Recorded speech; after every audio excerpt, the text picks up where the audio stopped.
What do you think about the belief that some people have, Jews especially, that the Jewish people is the chosen people, also known as Sha'bullah al-Mukhtar? Look, the ancient Jewish, I believe they are, but I will ask you one question. How do you connect every citizen of your state to that story? I don't. If you really go to the faith and the time of Abraham and the way you claim that you came from Sarah and I came from Hagar, Palestinians are way before Hagar. They both came from the same dad, actually, but they have two separate moms. One, they call him the royal lady, Sarah, and then one, the slave lady, who's Hagar. So in reality, you are fighting your own ancestor brothers. And that's what does not make sense to me, why it's happening, no?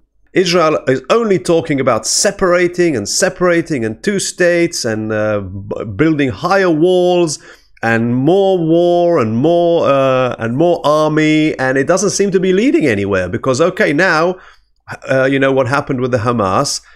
Is it reasonable to think that if Israel wipes Gaza off the face of the earth, then this will sort out the problem and there will never be any more terror? If this Zionist governments who came to the Holy Land, our land, ever allowed themselves to be decent and equal to everybody else, there will never be a war and never be any bad thing happen to them. You Palestinians, you have billions of, you have a huge amount of Arab nations consisting of billions of people. What do you want from us? Why don't you leave us alone? Leave us, the poor Jews, alone and go to your countries. If you tell the Ukrainian today, 200 years ago you used to be Russian, go back to Russia, leave your country and leave it for me, you know, it's just weird, you know. Yeah. And I understand where you're coming from,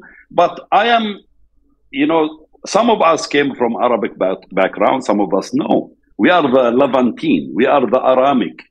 We did not come from Arabia. Not all of us came from Arabia. Some of us did. Like, you know, you have these, you know, you have Iraqi Jewish, you have Khazarian Jewish, you have Russian Jewish, you have every Jewish in the world.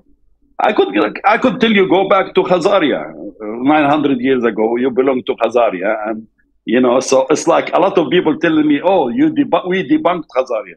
I say, but I debunked Arabia too, you know. Yeah. So you cannot come and tell me to go, because if you want to tell a Ukrainian to go back to Russia, that's not going to justify for you to have his country. You know? Not only that, Russia won't accept them.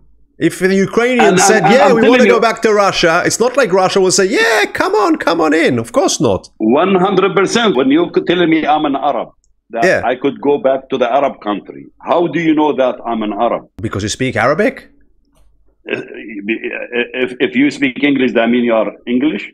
No, definitely not. So not everybody in the homeland is Arabs. And when you come and say, go back to your country or go back to these Arabs or Muslim country, that's not, it's like, no way, this is unacceptable, because we're not. Of course. You know? We are taught to deny the fact that there are how many millions of Arabs living in the West Bank. Nobody spoke about the Arabs in the territories. You know, it's like, it was like objectified. It was, that's the enemy and they're over there and we need to protect ourselves from you guys because you are the bad guys. I know the system is built to brainwash you and to make you look at enemies, and they want to unite you under fear.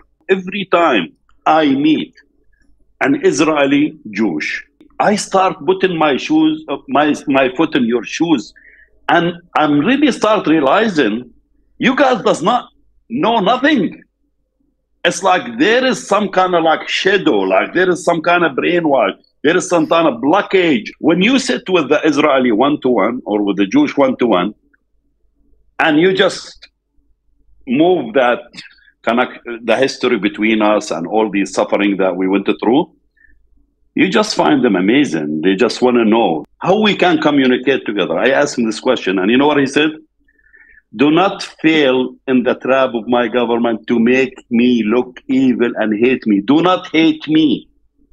He's asking me that, to not hate him, because every time we revenge to the civilians, we are making the government win and the citizen be away from us. So I start feeling, in a way, different. I start thinking different, and that's what is some of my changes in my life, how to think about, the state of Israel and the Jewish people. Part of the brainwash is that all Arabs want to throw the Jews to the sea, and they don't really want peace with Israel.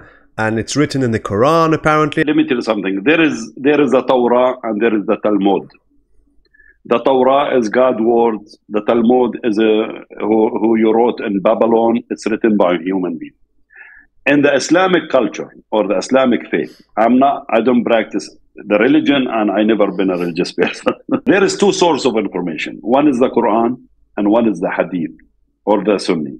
The problem is not with the Quran as a book. For example, غير المغضوب عليهم ولا الضالين. He's not saying anything about Jewish or Christian in this one. He's not called مغضوب عليهم as Jewish and ضالين is the Christians. But in the interpretation of that verse, it will tell you he referred to Jewish and Christian. And that was a huge mistake because you are interpreting the Quran based on your own interpretation. Quran is actually admire or bring Moses' name and Jesus' name more than Muhammad himself. So the Quran is another, continuous of the faith of the Abrahamic faith, and it's just teach love and communication. It tells you to defend yourself. It tells you how to do the war, but it does not tell you how to kill Jews.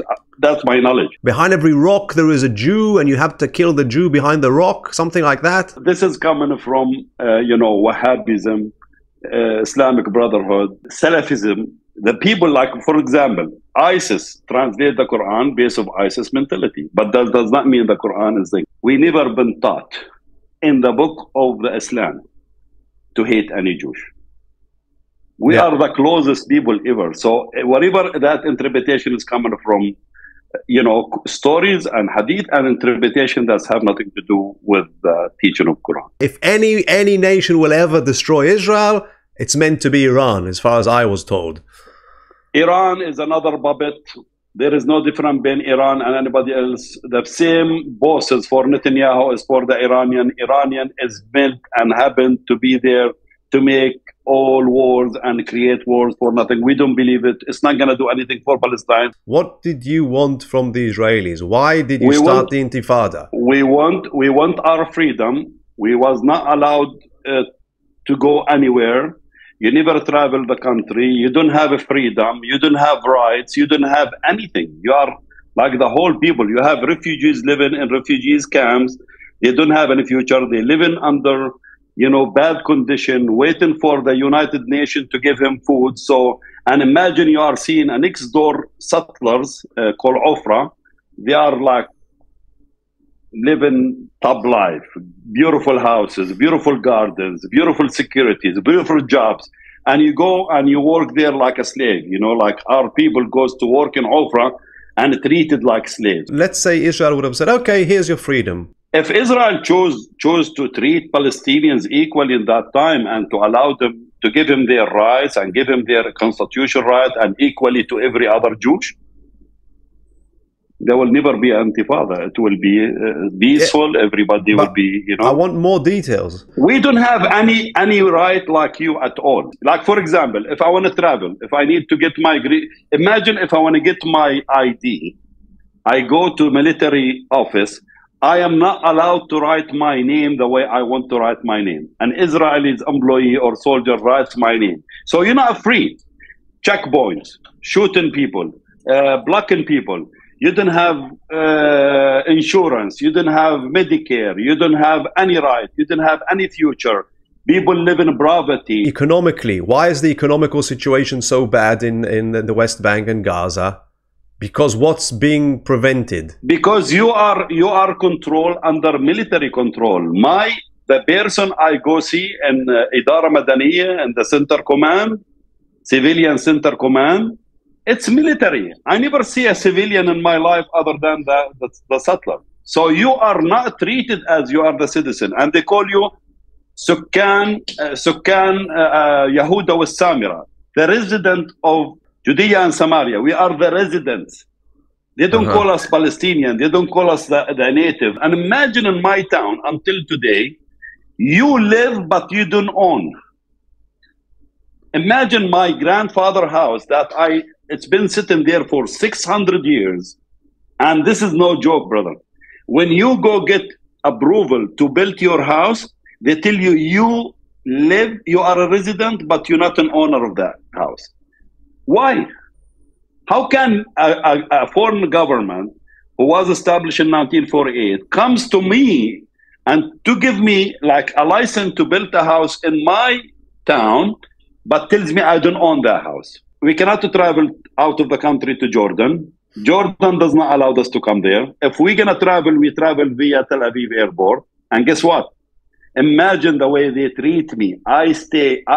You as an Israeli maybe go 3 hours before, I go 7 hours before. And they strip you, they deal with you. And even there is a Shin Bet officer will take you to your seat. And it's like you are sitting in the flight and always somebody's looking at you like you are a suspect that you're going to do something bad. So we are not treated as a human. And I felt it, I saw it, I lived it. The Intifada was Israelis come to us to attack us. The military comes to us and attack us. We was not going to attack them anywhere. You ask these settlers why they are doing that, who's living there illegally, who's taking the land illegally. Like you just find out this mobile home today and 20 days later there is few houses. They build these houses illegally. You come to ask them to leave and the military comes to start shooting on you. So this is why, these settlers come from all over the world to get free land because God told him, you are chosen and I am your slave. The Intifada started in Gaza, then moved to the West Bank, and it was more aggressive in Gaza. You know why? Why? Because more unjust in Gaza, more restriction in Gaza. Anytime you see an extra heat, an extra reaction, it's because somebody is impressed more. The Intifada kind of woke me up. They arrested me. I was tortured like crazy, man. I spent 2 years in prison. They catch me in Hawara checkpoint. They take me to Nablus for 3 days. I do not sleep half an hour in 3 days. They beat you so bad. Then they take me to Ramallah. 86 days interrogated for something I never did. What? And by the way, but what was the interrogation about? Asking us if we burned this car and did this to this settler, but it was not me. Like they said, you are one of them. I said, no. So it's like they interrogating you, and I stayed there for 86 days before I did my 2 years time. And I met people who still in jail today. Imagine Nasr Abu Hamid he died in prison for cancer. And guess what? His body is still under arrest. Where in the world you will find government or an entity or a race that punished you when you are dead? How are you gonna look in front of the Palestinian who witnessing this thing? Yes. It's just sometimes like collective punishment. This is not like you don't see difference between good Palestinian and bad Palestinian. You treat everybody the same. You block everybody. In the Intifada, we felt like the whole world is sympathizing with us. Little kids throwing rocks. But we want to be free until Ishaq Rabin realized that this is time to treat these people differently. So Gaza was under a lot of stress until, the agreement come and all the peace agreement come and Arafat, Abu Ammar came and they start this. He got an airport, he got port, and he started, establishing for the Palestinian states. And then everything, the death of Yasser Arafat, we think he's assassinated by the Mossad, like Rabin. They got rid of both of them because they're bringing change. I know Israelis say we left Gaza. You don't leave Gaza with an agreement. Sharon decided to leave Gaza with no agreement. He never make an agreement. He just decided to take the settlers from Gaza and put them in West Bank. And he just left it like this. And then Hamas take over the Gaza Strip. And now, look who's Hamas. Who's been supporting Hamas for the past 2 years? Hamas harmed us more than it helped us. We don't agree with suicide bombs in restaurant and in market. This is disgusting. To me, it's disgusting. If any Israeli going to ask the question to himself, you need to ask the first person who's going to be responsible for Hamas strength is Netanyahu and Smotrich. They said it in their own. If you want to get rid of the Palestinian future for Palestinian state, get rid of the Palestinian Authority, strengthen Hamas. What did they think would be the advantage for Israel? PLO is recognized internationally. Abbas, PLO, Fatah, all these people who signed agreement with Israel, recognize Israel and Oslo agreement, they consider to be the legal representative of the Palestinian people. So we can go to the court justice and we can, file cases against crimes, and we can go to the United Nations and get approval, and we act like a state, but we're not full state, So Netanyahu's mentality, if you consider Hamas to be a terrorist group, Hamas will never be recognized in the international community. So by strengthening Hamas, you're going to weaken the PA. So by us to cut the Palestinians from getting their state, we have to make the PA and President Abbas look so weak, so bad that he's not the man of power and he have no power, but we make Hamas strong. And that's why Netanyahu was giving him hundreds of millions of dollars until you saw what happened on October 7th. I will show you Smotrich saying that in his own mouth, and Netanyahu saying this in his own mouth, that to get rid of the Palestinian dream in West Bank, you need to support Hamas. And that's what they was doing. And that's why all the money came from Qatar to Tel Aviv, and it was escorted by Israelis personnel to give the cash to Gaza, to Hamas. That's why we are facing what we're facing today now. I'm telling you something, the Palestinians, we are not going anywhere. I believe by us getting us together like this and educating each other about our suffering, we hope that more Jews understand and start participating in the politics where we can eliminate right-wing government. And I want my people to understand when I call a friend of you or a brother, when I call Joseph brother, that I mean it. And we don't have any problem with Judaism. Our only problem is occupation and Zionism. And until the Zionists realize that we are equal and we have equal right in our homeland, there will never be peace. The idea of us talking to each other and exchanging and brainstorming things together, just to tell you, I will walk with this to everywhere I go. And I will guarantee you, we'll walk together. I'll walk with Joseph. I'll walk with the Federation. You will be welcome in every Palestinian house. They don't have a problem with you as a Jewish. Imagine every demonstration happen right now all over the world. We have Jews come to support us. So the problem is not about Jewish and Islam. This is all propaganda. This is all misleading. Nobody wants to kill you because you are Jewish. If we have equal right like you, we all gonna be able to live and be free in our homeland. And the last thing is about our common enemy. So our common enemy really is our governments and whoever is running the governments, because the governments are puppets. So up above the governments, there are forces that want to keep the conflict going. And they are my enemies as much as they are your enemies. I agree 100%. Your common enemy is your ignorance, and you're not looking for more things, and you're not looking for answers, and you're not communicating with the people next to you as they are your fellow humans. Every other government in the world doing that to control their people. So I believe the government have a lot of things to do with what's going on, and that's what they want us to do. They want us to be always in war because they are benefiting from war more than benefiting from peace. Absolutely. Okay. Sa'id, Aziz, it was a pleasure talking to you as always. I wish you a pleasant day and we shall meet again in the next podcast. Thank you, brother. God bless you.